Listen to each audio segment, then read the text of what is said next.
What's up, everyone? How's it going? It's Divonis again. Welcome back to my podcast. And today, I have kind of a different topic that I want to talk about.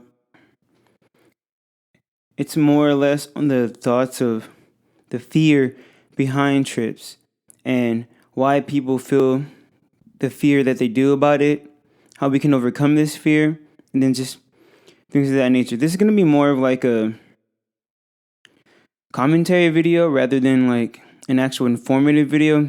These are I said video podcasts. My bad, guys.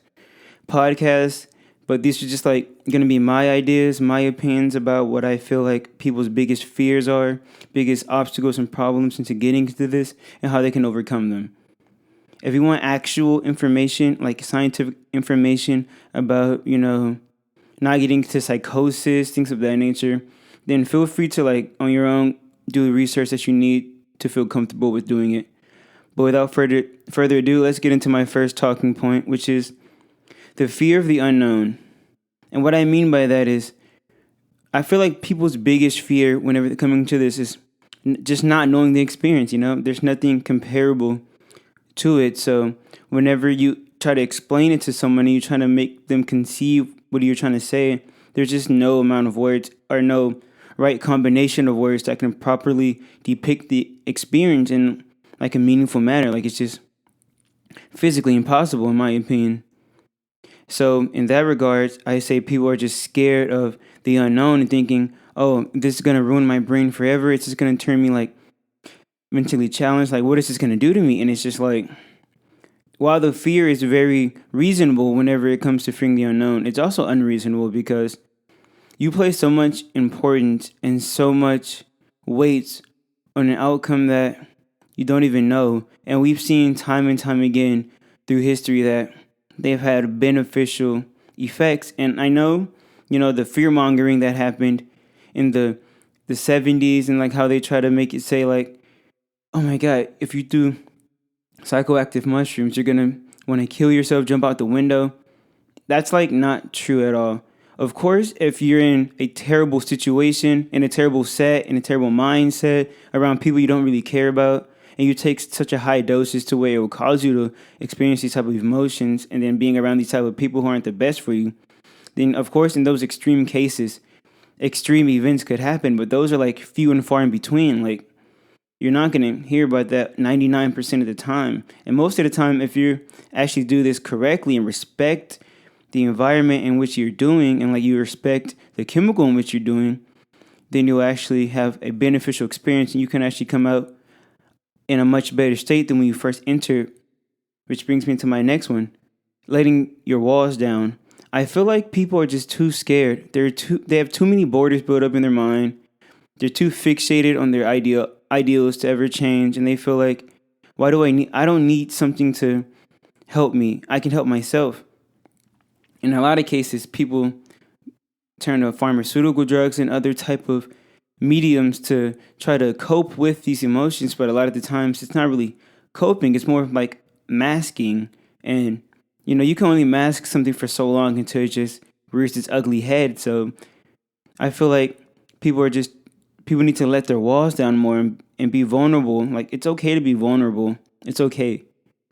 There's no problem with dealing with situations that are traumatizing or maybe harder subjects to deal with, just because if you avoid these for your whole life, what you'll find is there's just no escaping them. Like anything that reminds you of the situation will bring you back to that mindset. So you always be in that deep, dark place if you don't address it, if you don't attack it head on and learn from it and heal from it. So just letting your guard down is like a big thing I feel like people are scared of when they go into trips, and it's okay. I used to be the same exact way, but when it just comes with being comfortable with yourself, being comfortable with who you are as a person, and being comfortable with knowing that no matter what happens to me, I know that I'm strong and I can get through anything that I subject myself to. Which brings me to number 3, respecting the mushroom. You have to talk about we have to talk about the recreational use of these type of compounds. And it's like, it's serious stuff. They're very strong. They're very potent. It's just like people abuse them so much, and they think that they had a bad trip because of the mushroom, but they were also drinking the whole night and also smoking, and they took a Xan or something like that, and they're wondering why they had a bad experience. It's like you're doing it all wrong. Like of course, it's really fun to do, but at the same time, it's like you have to respect these chemicals because these are like powerful things. Like um, how can I say this? The ancients, whenever they were first using these mushrooms for um ritualistic purposes, they always blessed it. They thanked it beforehand and they thanked it afterwards. There's like a certain level of respect that was given to the mushroom. And through that respect, they were able to go into that state of mind clear with a more clear thought process, and they're able to actually approach the situation in a more respectable manner, which allowed them to experience the trip in a more transcendent way rather than trying to use it just to have fun. Which, like I'm saying, you can have fun with this stuff, but you have to also understand and like know what it does and how to actually do it responsibly. That's a big thing, responsibly. And never do it alone for your first time. Actually, I think it's okay to trip by yourself if you feel like you're in the right mindset to where even if you go into a really bad place, you know that you can always reason with yourself and be like, I'm only feeling this way or seeing these things because I took this compound, so just calm down. This is what you wanted. This is what you asked for. Like, if you believe that you can actually bring yourself back to reality with reason, then I feel like, it's totally okay. But I would always advise people to have a trip sitter with them if they just aren't 100% sure that they're able to do it by themselves. And number 4, learn from bad trips. No matter what,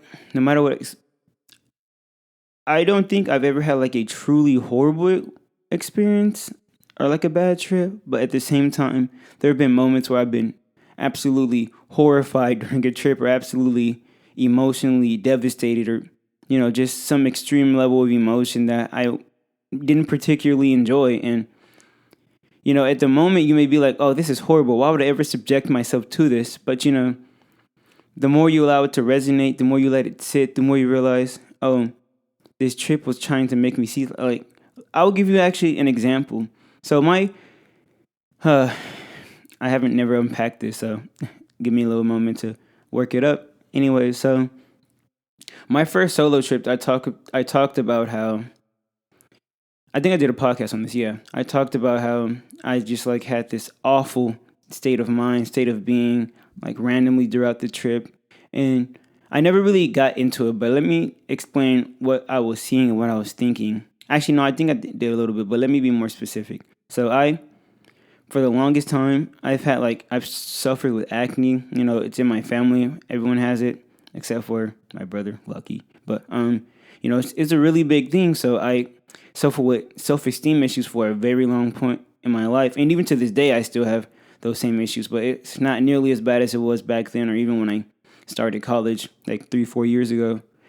But during this trip, I was tripping, right? And I looked into the mirror, and this is like, I never used to look into my own face in the mirror with my glasses on just because I didn't want to be able to see all of the imperfections, all the acne scars, all the years of like just damage that they'd done to me. So I would always just look into the mirror without my glasses, and I would hide from it. It's like, it's lucky, just like taking a downer. I was just hiding from the pain. I was numbing it.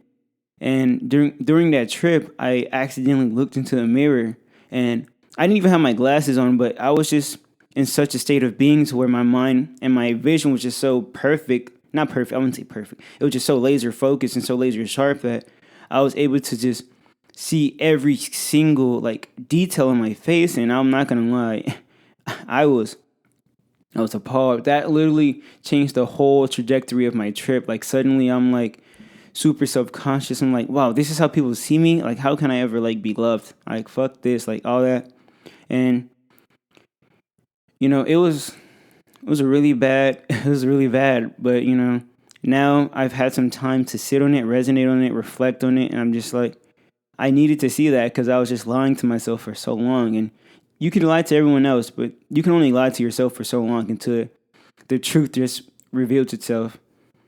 And the truth revealed itself in a very apparent way during that trip. And I feel like it really made me take the next step into not just hiding from my insecurities, but rather how to address them, Like, I can pretend that they're not there, but they're going to be there. And like, I can pretend like no one sees them, but they're going to see the scars. So it's like, it's either I try to find some ways to fix it or I just forever become a victim of my insecurities. So that trip really made me realize that I have to stop holding on to and like let's be real, guys. No one's perfect. Everyone has their own insecurities. Everyone has something that's quote unquote wrong with them.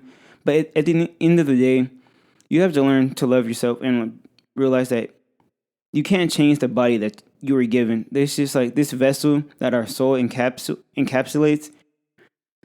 We didn't get to choose it, but what we can choose is how we what we can do is choose to how we perceive it.